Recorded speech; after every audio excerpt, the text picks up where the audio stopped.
this event to start? Yes. Alright. So I'm your little MC for tonight. Before that, can I have your cooperation to shut off all your handphones or anything that will make any sound?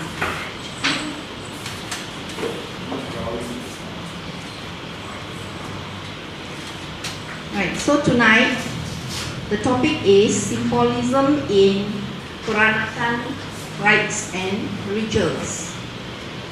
And we have our speaker who has sterling credentials to match tonight's topic. He is our young, handsome, and very capable speaker, Babali Yuen Thien. Before I call him, let's get to know a little bit about him. Babali belongs to the 5th generation of Malaccan Chinese Peranakan. That's Malaccan Straits-born Chinese. He is active in the preservation of Peranakan culture. Babali is currently pursuing his master's in University Kebangsaan Malaysia, specializing in language and identity. He is also the secretary of the Persatuan Peranakan China Malaysia, which is the Society for the Straits-born Chinese in Malaysia.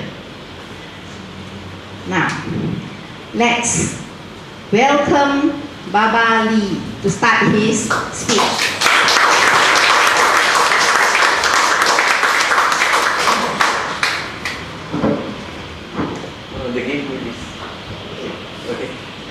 Good evening, everybody.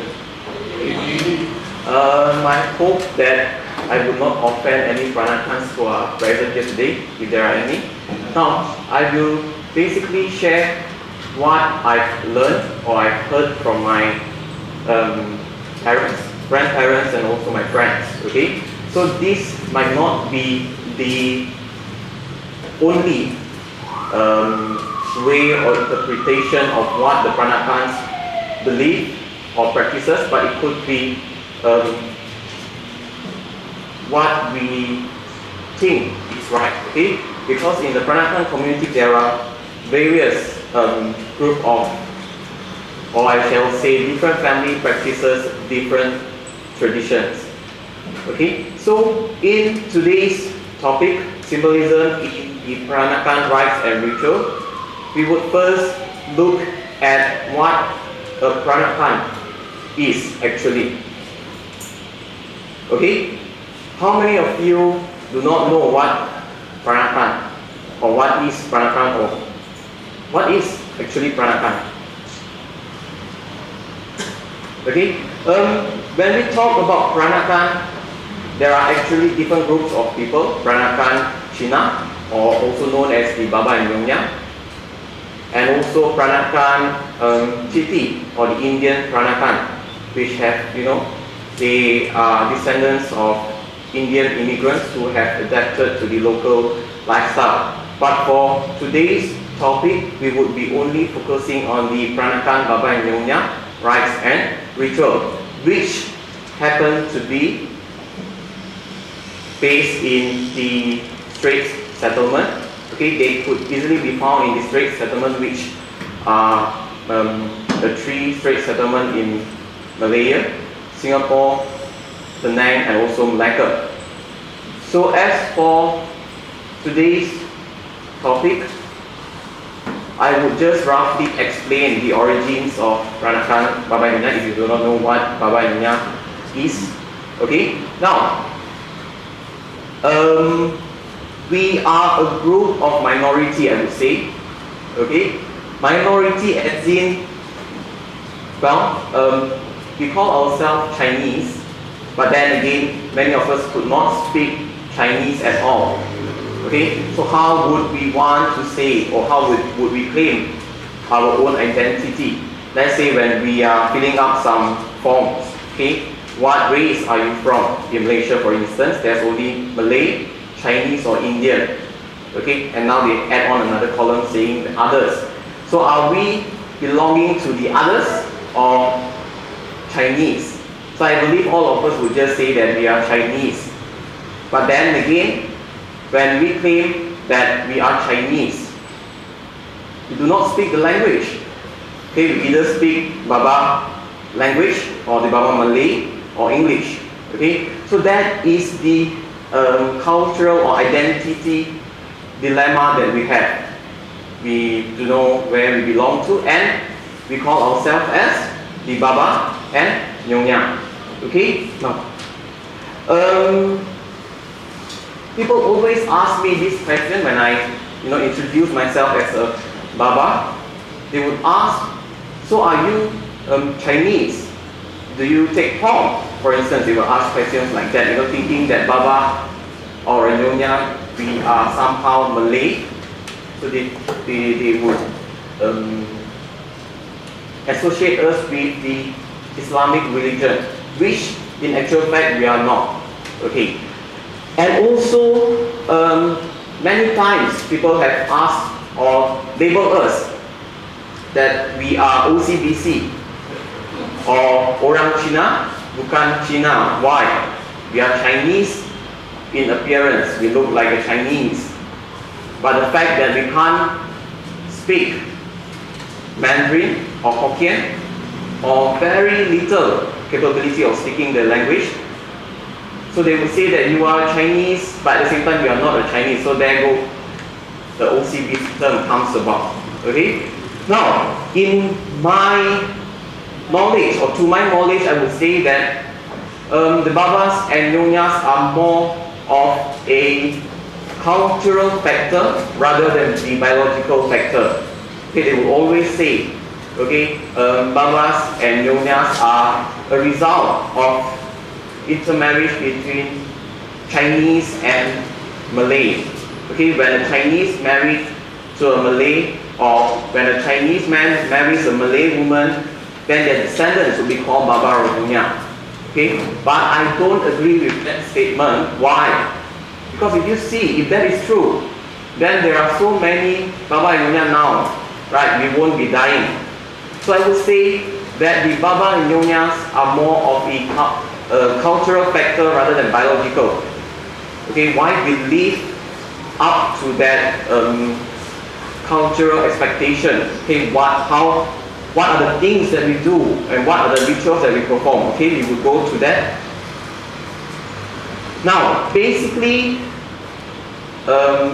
if you're a Peranakan, Baba and Nyonya, you are most probably a Buddhist. We claim ourselves to be Buddhists, but the thing is that we always are not aware of the cultural part that we practices that comes along with the religion aspect. For example, we say we are Buddhists, but we celebrate the Emperor's birthday, for instance, Maikikong. Okay, we would have a grand celebration, but in actual fact, if we are Buddhists, we do not celebrate all these Taoist celebration, I would say. So, in other words, I would term it as the Peranakan practices Chinese religious, whereby it's a blend of Buddhism, Taoism, and also Confucianism, where we respect our ancestors. Okay, where we have Semayang Abu, which is a very important part in our Peranakan livelihood. Okay, now I've listed down a few examples. First would be, as I said just now, the Semayang Abu or ancestral worshipping, and Sambut Tahun, also known as the New Year celebration, how we welcome the Lunar New Year, and last but not least, Semayang Tikong. I've mentioned just now the Jade Emperor's birthday, which is one of the main celebrations in the Peranakan household. Okay, and there are also two categories, which is wedding and funerals, where you can see what kind of rites and rituals that the Peranakan practices that are different from the mainstream Chinese. Now, I will begin with the choices of colors.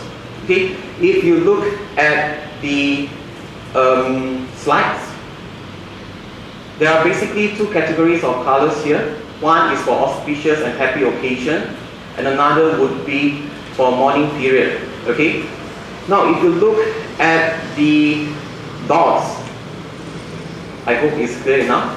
Okay. Now, for auspicious and happy occasions, normally the Peranakan will opt to bright colors like red, purple, yellow, and probably pink. Okay. And while for the mourning period, we would opt for black, blue, green, and white. Okay, that is why during Chinese New Year we would not, or black is a no-no. Okay, because why? It's a happy occasion and you're wearing black to signify that you're mourning for somebody or for your loved ones. Okay, we would not want that. So normally during Chinese New Year or any happy occasions, we would avoid dark colors.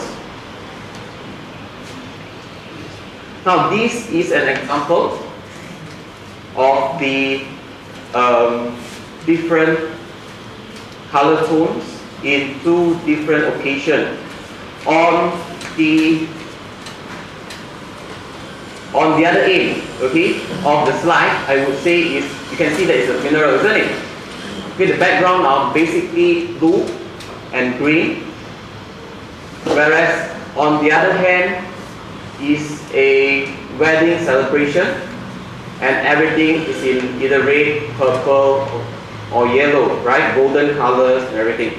So this is to show that the different occasions. So when we walk into a Peranakan household, we would know based on the choice of colors in their house, we would know, okay, this family is having a auspicious or happy occasion, celebration that is going on in the house. Whereas if we walk into a house that has blue curtains, you know, white, very gloomy colors, then it would signify that they are probably in the mourning period.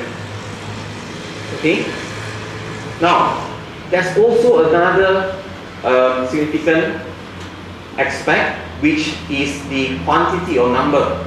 Okay. When we look at the Peranakan offering, there are basically two main differences. Besides the color, the number of offerings like fruits make a major difference. Okay.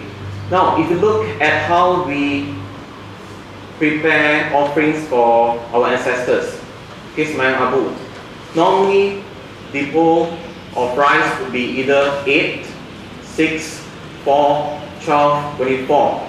They are all in even numbers. Okay. Whereas if you look at the number of offerings on the household altar dedicated to the deity, normally it's in 5, 3, okay, like that. So that is how we differentiate the two different set of offerings. Now this is an example of how we conduct or how we lay the table during Semayang Abu. Okay, I would highlight that each family have their own tradition. Okay, so this is one of the examples. The basic things would be there. Okay, you must have a minimum of 4 bowls of dishes, 4 mangkuk lauk we call it. In this case, we have 8. Okay, some would have 12, 16, depending on the family's capability to cook how many dishes, but minimum must be 4. Okay, that is a basic requirement. And also the number of rice. Okay, mainly I would say is 8. I've seen people lay 4 bowls of rice. Probably they are not from a big family. Some has got 16. Okay, so that may depends on how big the family or how many generations you have had. And why we pitch it our nasi, we say, you know, we shape it into a mountain-like, is to signify the richness. We hope that our ancestors would bestow us with wealth, okay, so that our lung will be as high as a mountain.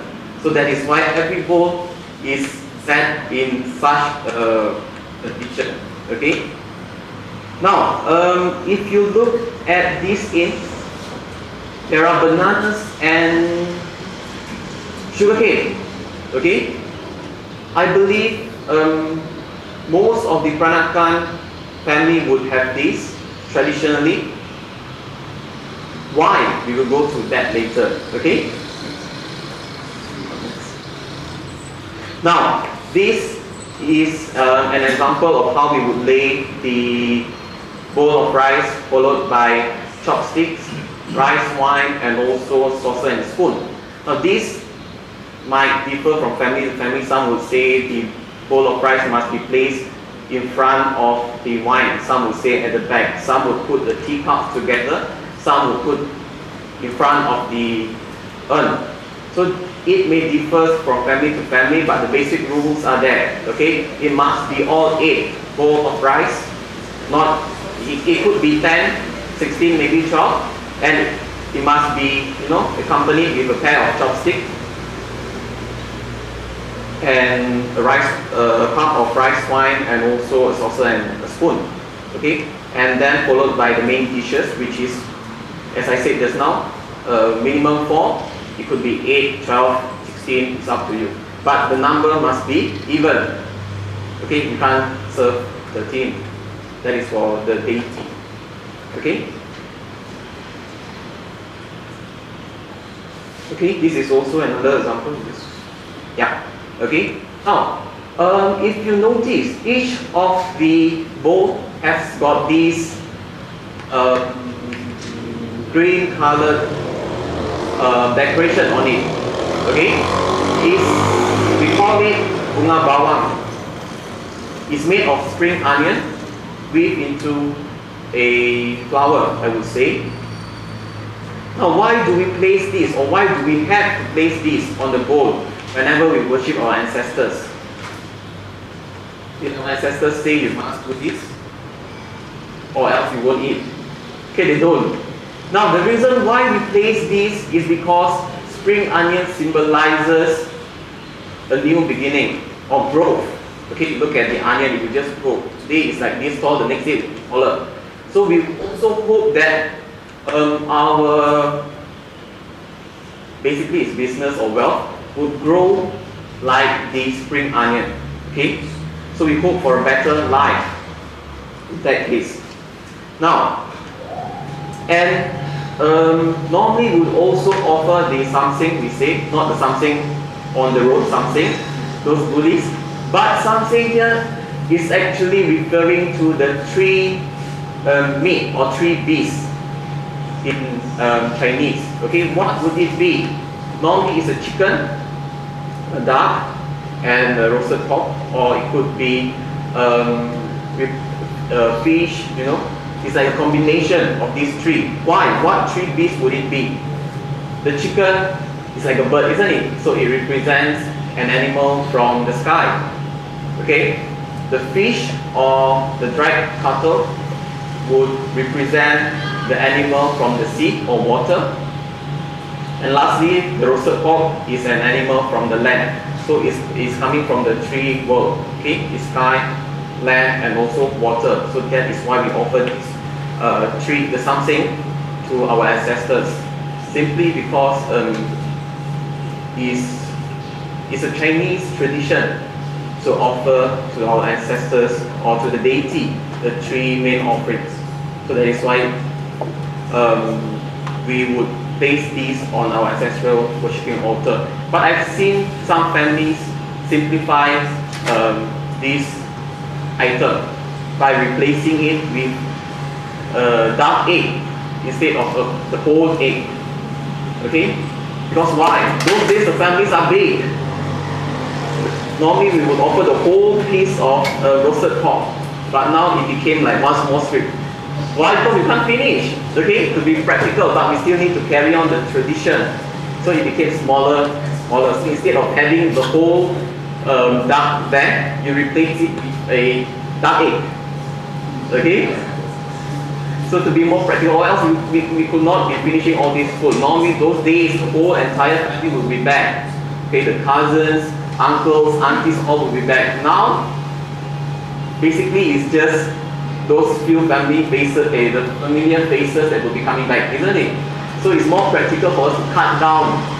So instead of 16 bowls or 12 bowls, it became 4 or 8 in this case. Okay? Now next is an example of how we would display or lay our table on for the deity. Okay? Or we call it as Mandapo. Now the difference would be in number just now. I said, if you see earlier, the number would be 8, 4. They are all in even numbers. Now, when we worship our deity, okay, it would be of an odd number, like 5, 3. Even the numbers of fruits would be 5 or 3 or 1. Okay, it can't be 2 or 4. Okay, it's not because we pantang the number 4, but it's just that 4 is an even number that would be reserved for the ancestors. So when we worship our deity, it must be either 5 or 3. Okay? Now we'll come back to this on the detail later on. Now, besides the number of offerings or the quantity, the type of offerings will also have their own significance. Why do we offer sweet things, not sour? We never offer vinegar, right? It's either sweet meat or candies, tea, and stuff like that, but not vinegar, never vinegar, right? Now, why do we always offer sweet things? We don't offer lemons too, because it's sour. Okay? Now, why do we often offer sweet things? Is because we hope that the deity or our ancestors would bestow us with sweetness in life.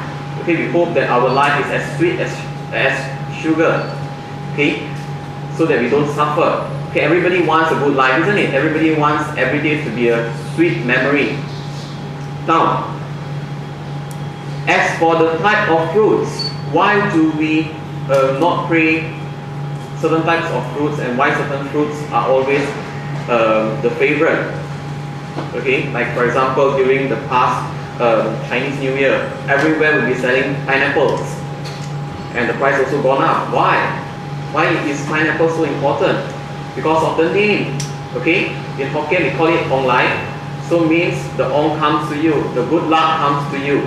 So that is why we would offer this to the deity. Okay, as for apple, I've list down a few examples. Now apple, why do you think we offer apple but not durians? Because Malaysia is so famous for their durian, isn't it? But why we don't offer this to our deity? Not because the deity do not know how to eat it, but more of the significance behind the offerings. Okay? Because why? Apple in Chinese you call it Ping Guo.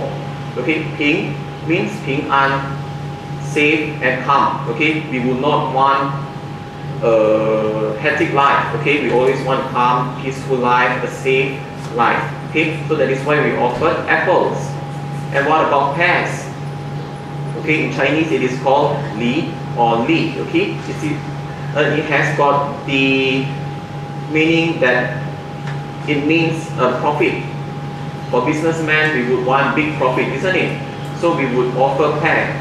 In return, we would hope that our business would prosper. Okay? Now pineapple, I've explained just now. Peach, during the past 2 weeks, I think, during the Jade Emperor's birthday, peach has become very expensive. Okay? It's 8 ringgit per fruit, So why is it so? Because it symbolizes longevity or long life. So during the Tikong's birthday, we would hope that when we offer this peach to the Jade Emperor, he would in return bestow us with long life. Okay? Pomegranate. Now if you open up a pomegranate, inside there are many seeds, isn't it? So it means that fertility. Okay? We would have lots and lots of grandchildren. Because that is what our grandparents would want, isn't it? They wouldn't want to be spending their old age alone. Okay, they would be happy if the whole family is there. Okay, they have plenty of grandchildren. That would be their dream when they are old. Now, banana, I've mentioned just now. Okay, why is it so important that we would offer this banana every time we have ancestral worshipping? Now, when you look at the banana, okay, it comes with the whole bunch, isn't it? Now, it also has got the fertility significant, and also it means abundance. Okay, banana comes in like a whole bunch. It's not just one fruit. Now, at the same time, if you look at a banana tree, it's very hard for you to kill it, right? It will just, the moment you chop it down, it might just grow back again in a week's time. Okay, so it tells us that we hope our family too would have that kind of perseverance. Okay, we would fight for a living. We would not just give up. Okay, when we fail, there's always chances for us to be successful again. Now, when we offer grapes, it also means abundance. Why? It comes in a bunch, right? It's not just one single grape that you would offer. So when you offer a plate of grapes, then it means abundance. You have a lot, okay, many, plentiful. Now, why sugar cane? It's hard, right? Now, why do we offer sugar cane on the table? Because of persistence, okay? Sugar cane is very tough, right? It's not easy for you to bend it down or to shape it, and also it grows very well, okay? You plant one today, in a month's time you can get a whole bunch of it. Now, that is the meaning. And also mandarin oranges, you know this very well. Mandarin oranges mean kam, gold. It signifies wealth and good luck. And last but not least, pamlo. Okay, why is it so important? When you see we have major celebration, Chinese New Year or mid-autumn celebration, okay, we will place this pamlo on our altar. Because pamlo in Chinese, they call it 句子, okay, 大吉大利. So it means auspiciousness or good luck. Okay. Now, sometimes during Chinese New Year, if you look at the Peranakan household, I don't know about all the Peranakan household, but some that follow strictly to their tradition would offer dry preserved fruits and vegetables. Okay. Now, why do we offer these dry preserved fruits and vegetables? Is it for the deity to eat it? Okay, I would say no. It's dry. Unless you cook it, then probably we want them to eat it, to enjoy it, right? Now, when we offer these preserved fruits and vegetables, it has got the hidden meaning behind it. Okay, basically, there are two categories. One is the sweet side and another would be on the savory side. Okay, so when we offer 3 bowls of sweet things, 3 bowls of savory. Okay, why? Because we want our life to have got taste. Okay, sweet and savory. Now let's look at the first dried preserved fruit, longan. Okay, now when we offer longan, we hope that the family would have got a male descendant. But that is why we offer longan. And red dates for fertility.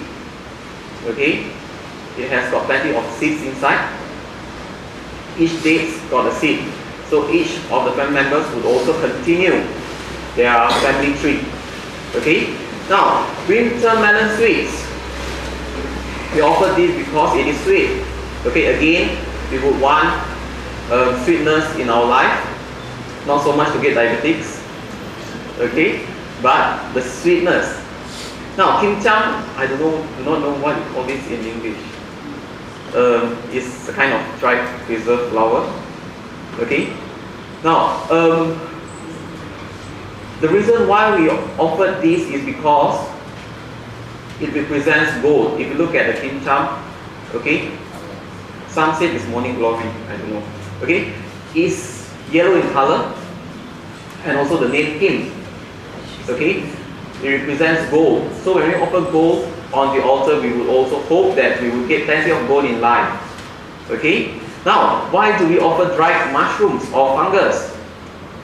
Okay, because it represents opportunities and also abundance. Why? Because mushrooms, whenever after rain, it will just grow like that, you know. So we take opportunity, and also it grows in abundance. It won't just grow one there. Okay, the whole lot is there. So that is what it meant. Okay. Now, tauki or okay. Now, why do we offer tauki? Because of the color. Okay, it's also yellow in color. So it represents gold again and wealth. Now, the glass vermicelli, why do we offer this? It represents, it's white in color, you see. So it represents silver. Again, if you have plenty of silver, you're rich. Okay? So the mindset is good and rich, good and rich. Okay? Now, next. Now, let's move on to the buns, traditional buns and cakes. Okay, there are certain things that we would not offer, like burgers. Do we offer burgers on the altar? No. Okay, there's always this peach bun or pak kueh, you know, these few traditional buns. It wouldn't be croissant or hot dogs, you know, things like that. Now, first and foremost would be kueh bakul. During Chinese New Year, we would offer kueh bakul, or in Hokkien we call it ti kueh.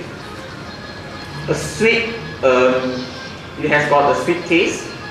So therefore, again, we would hope that we have sweetness in life. Okay. Now, huat kueh would be the big brown steamed cake, I would say, made of flour and sweet potatoes. Okay. Now, when you steam the cake, it would just you know, rise and then just open up into a flower. So that means that our wealth would also, like this cake, overflowing. Okay. Now, next would be kueh ku, or the tortoise cake. You know, kueh ku means tortoise. It means longevity. Why? Tortoise has got a long life. Tortoise can live up to 99 or 100 years. Okay, so that is why we hope that we could also be like the tortoise, live a long life. Now, there's also another type of kueh ku, which is called kueh ku piti. It's red but it's long. I will show you an example later on. It represents wealth. Piti here means the olden days coin. Okay, with piti, coins. So it represents wealth. Now, kueh kemoho is another form of offering that normally would be found in Peranakan household. It's a bun. Basically, it's rounded, but it's painted in red. Okay? Those days we do not have peach buns, so we will make use of this kueh kemoho. It's bun painted in red. It symbolizes auspiciousness because the red color. Okay? And also, peach buns, I've mentioned just now, it's like a peach, longevity, and kueh kento. Now, kueh kento is very important in the Peranakan household whenever we worship the Jade Emperor. Okay? Now, kento here is a set of offerings. I will share with you later on how it looks like.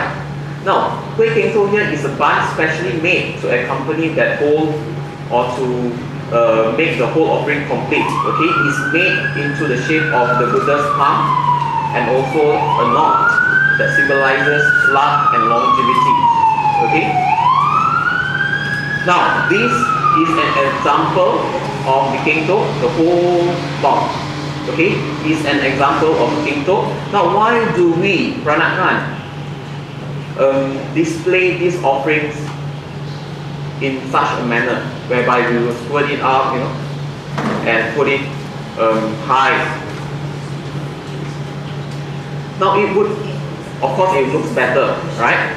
Now, at the same time, it represents gradual improvement. In Chinese, they say 步步高升. That means you improve slowly by slowly. Okay? And also the 3 plates of offerings here. Okay, is an example of the kueh ku, and this longish kueh ku would be the kueh ku piti. It looks like a gold bar, isn't it? So at the same time, again, it's about money or wealth. Okay. Now, all the offerings I mentioned just now, like the tauki, kimcham, are all there. So these forms the kento, or the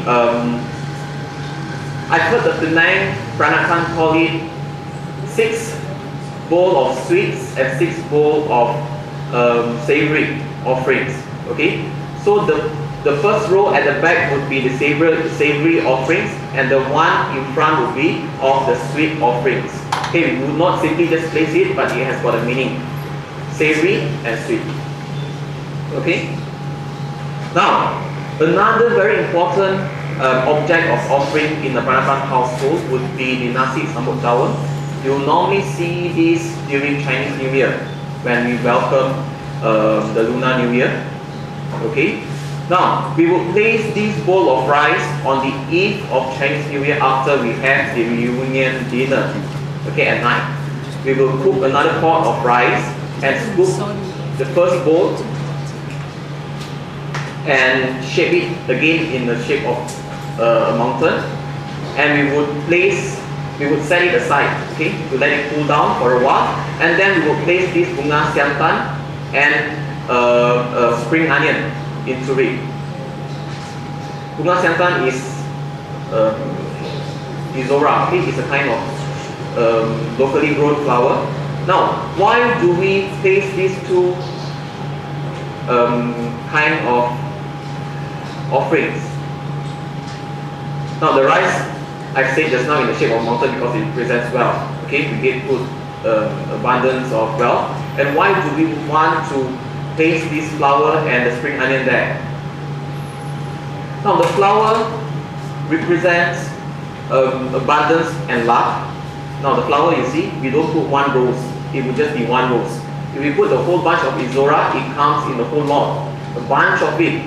So again, it represents abundance, right? You can count if you are free how many flowers are there in that whole bunch. And at the same time, it is red in color. It represents good luck. Okay. Now, spring onion. Why is it spring onion? I've explained just now. Spring onion represents growth and a new beginning. New year, we would want a new beginning and also growth in wealth or in your career or whatever. Okay. Now, normally the nasi sambut tawon would be accompanied by a bowl of water and with mustard, a young Chinese mustard, okay, which we call anak sawi. Now, why is it very important? Because in Chinese or in Hokkien, this mustard will be called hua chai. That means hua means big, chai means wealth. Okay, so you gain plenty of wealth for the year.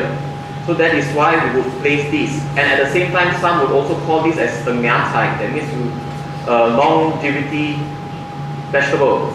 Okay, so when you place this, you would want the deity or the god to bestow you with longevity and wealth. Now, these 2 offerings will be placed on the eve before we welcome the new year, which is the next morning. We would normally close the door right after our reunion dinner, and the door is not open until the next morning. Okay, so when you open the door at 6 a.m. or 5 a.m. in the morning tomorrow, it is like you are welcoming the new year. If you open it in between, then it's like you're not welcoming it anymore. But nowadays, I've seen many families welcome the new year at 12 a.m. Why? They don't want to wake up so early in the morning. Okay, now I would like to highlight a bit on this lantern. I don't know why, many would say that these lanterns are not feng shui lanterns. Okay, when you hang outside, it would bring you good luck. Okay, wealth and everything. But in actual fact, these lanterns are merely just lanterns. Okay, the main function of it is nicely painted white. It is painted with your surname. Okay, and also your jiho, your sign that is available on the door. Now, why do we hang these lanterns? In the olden days, we do not have address, do not have house number. Okay, so when we have celebration, we hang this lantern for our relative to identify which is our house. Okay, so when they come, they look at the lanterns, they would know, oh, okay, this is my family's house, the surname, and from which family they are from. Okay, that is the reason why we hang the lanterns. There is no such thing as when you hang this lantern, you would generate good feng shui. Okay, but now it has become such, I do not know why. Now, next, I would like to talk about the heavenly offerings. I would like to touch a little bit on the chana. Okay, many do not know what the chana is. Now, it is the most important offering in the Peranakan family or the Peranakan household, and it is, I would say, a dying art that not many people can prepare this form of offerings anymore. It is basically preserved strips of papaya carved into the shape of crab. Okay, normally the Peranakans would call it kepiting in the shape of crab. Why do we carve it in the shape of crab but not any other things? Now, because crab, again, in Chinese they call crab as pang xie. Xie means xie. Also, it means not only crab, but it means harmonious. Okay, harmony. So when we offer this set of offering, indeed it is very beautiful. Besides beautiful, it is also sweet. Okay, and at the same time it represents harmony. Now, I've inserted a small photo over there. It is a stand, okay, a chana stand, or in Baba Malay we call it tempat chana. Now, this chana stand is commonly found in Malaccan Peranakan household. There are some people say that it is a Malaccan chana, but I would not agree with that statement because there are also a few Thien families that have got this form of chana stand. Okay, now I would say this chana is a Chinese origin. Okay, it comes from Teochew district to be exact. Okay, but the Peranakan family would call this as chana Jepun. It's not from Japan, but because the lacquered box has got the Japanese element in it. Okay, so that is why we call it as chana Jepun. But to be exact, it is from the Teochew district in China. Now, when we talk about chana, this is how a chana should look like. Okay, it consists of 5 sticks with papaya, half-ripe papaya, cut and weave into the form of a crab. Okay, I explained just now. Some would make it into a form of a bird. Okay. Now, in between, you can see there are 2 fruits. It's not cherry, but it's a kind of wild lime. Okay, that is grown locally. We call it lemo kekya. Now, why do we use this lime? Firstly, because it's a lime. Okay, lime in Chinese has got auspicious meaning. It means good luck and also wealth. And at the same time, it is red in color. Okay, again, red is to bring good luck. Now, why is it skewered into 5 sticks? Sometimes 3. Now, 5 is to represent the 5 elements. Okay? Now, this is the different kind of chana that that was being prepared in the Malaccan Peranakan household. Now initially it is the grandest of all would be the 5 sticks chana, followed by the 3 sticks chana, and lastly, if you are lazy, then you would be replacing all the intricately carved papaya with pineapple. Okay, again, why pineapple? Because it brings good luck. Okay, so there are also some family replacing it with pineapple because why? It's very hard to get people who prepare the proven papaya anymore. So to make it simple, they replace it with the pineapple fruit. Also, you must cook it with syrup, okay, to make it sweet. And then you will squirt it and offer it on the altar. Now, this is an example of the different type of chana I've mentioned just now. The first one would be of a crab. You can look at the claws. And also, the one below it is of a bird. Okay, why do we weave it into a bird? Now, birds are often associated with happiness. Okay, birds would not go to certain places that is abundant. Okay, when you see birds there, it means they have got chances they are alive. You can survive there. Okay, so that is why we form it in the shape of birds. And also I've explained why crab. Okay, it means harmony. So when we offer this set of offerings, it looks very beautiful, isn't it? It would be the main attraction on the altar. So it is an offering of beauty, sweetness, and also at the same time harmony. Okay, so when we offer this set of offering, we would hope in return we would get sweetness in life, a beautiful life, and also a harmonious life.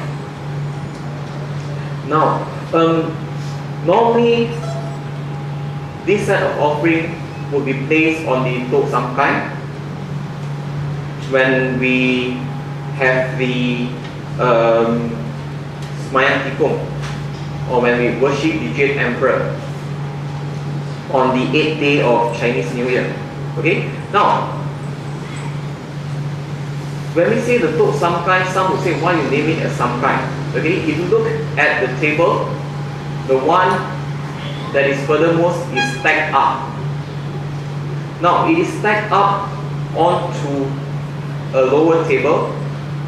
Okay, now the reason why we call it Samkai, it represents the 3 worlds: the heavenly realm, human, and hell, okay, ghost.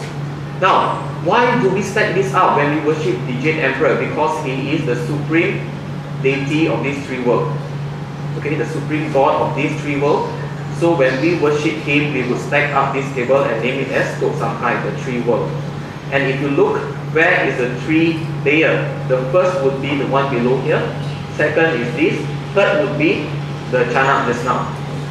Okay? Now, not only during Jade Emperor's birthday, we would also display the chana on the altar whenever we have birthday celebration or Chinese New Year celebration, and even funerals. Okay, even funerals we would display the chana on the altar. There are a few instances. Okay, chana being displayed on the household altar, kitchen god altar, and also the ancestral altar. I think I would end my talk here. So, do you have any questions or suggestions that you would like to raise up? Anyone has any questions? I'll pass you the mic.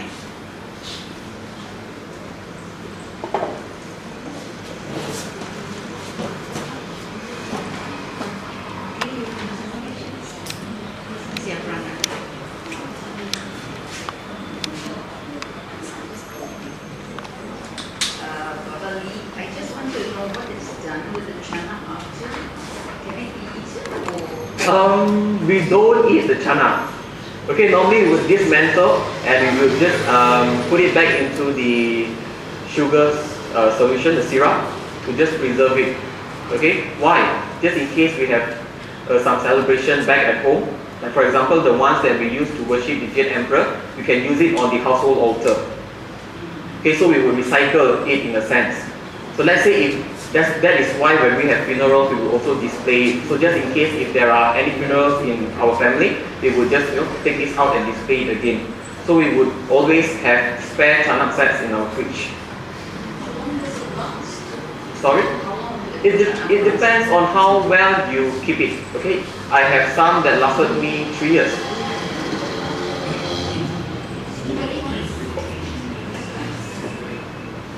There are. Anybody? Yeah. Yeah. Hi.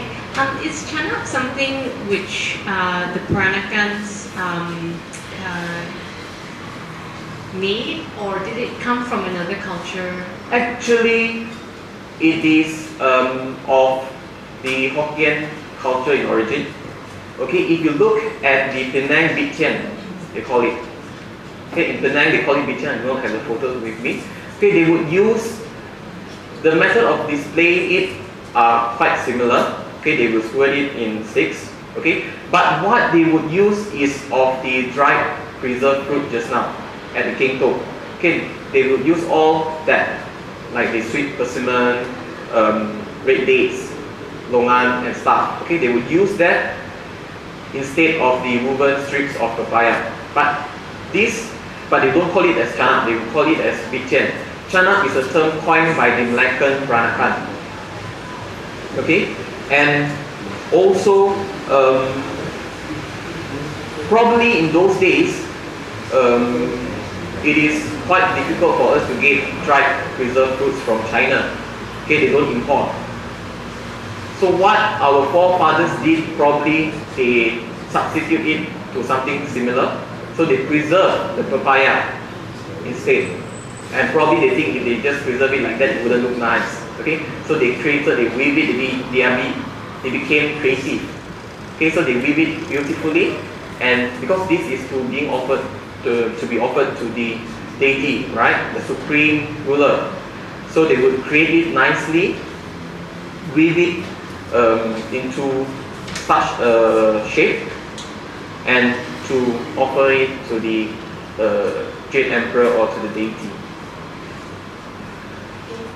Any more questions?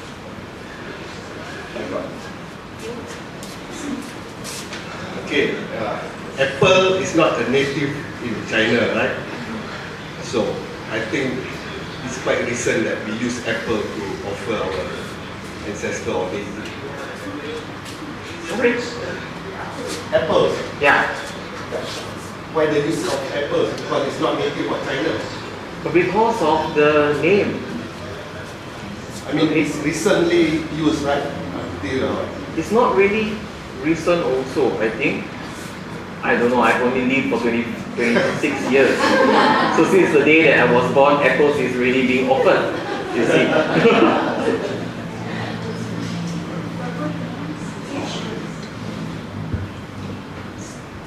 First of all, Bawali, I would like to say thank you. You have really prepared, I see, very much in detail. Now you have altars and offerings, and now, is there any chanting that's done, like prayers or things, while you have the altars? The offerings are done. Is there any kind of chanting done? Normally there would not be any chanting. We would just recite our prayers individually. Now you talk about prayers. Do you have like lighting of joss sticks, lighting of any candles? Yes, we have lightings of candles and joss sticks. You say you pray individually. That means it's We pray directly. It's no like there's no specific text Yeah. in prayer. No. There's it's no just like mantras or anything. nothing. It's just Yeah. that you. Okay, thank you. Any more questions? Yes, Nyonya Josephine. Can keep the Nyonyas quiet, can you? Right. Yeah, just to answer also Bert's thing about the Finko, and we are all very young, even though I'm more than half a century. My family altar, right to this date, has never had any apples. Yeah, but I think maybe a wild guess, it probably started when the orang putih came. So before that, probably we didn't have apples. So my aunties continued the practice before the apples came into being, you know, so probably that's why. And Thank you, Joe. I told him not to be naughty. Yeah, I forgot what else I wanted to say, but basically that's it. Yes, Melissa?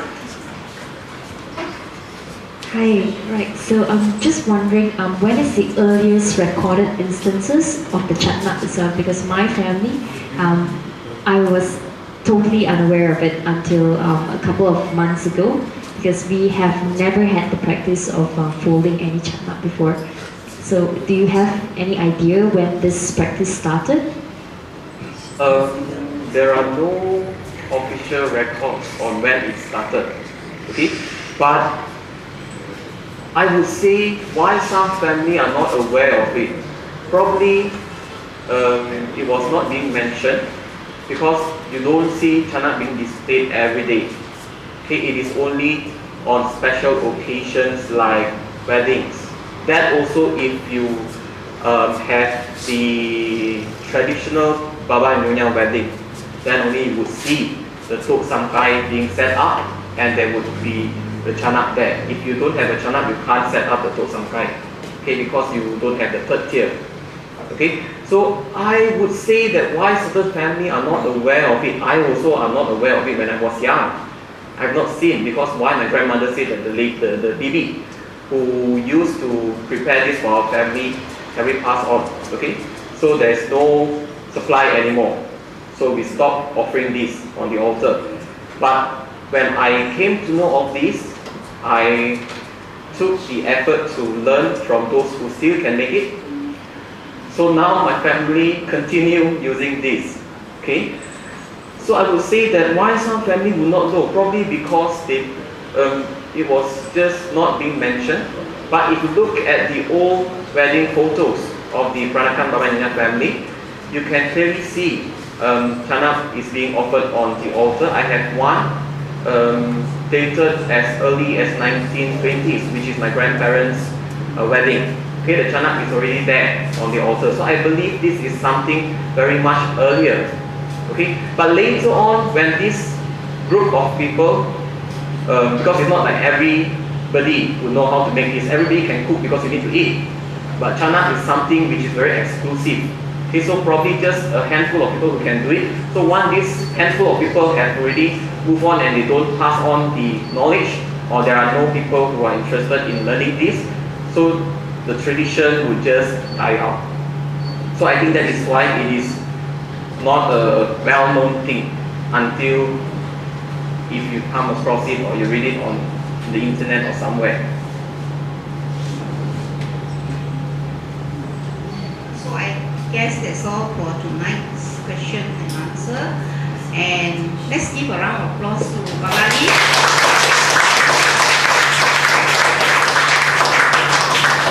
I'd like to invite Joe Ng from Joe Designs to present a small souvenir to Balali.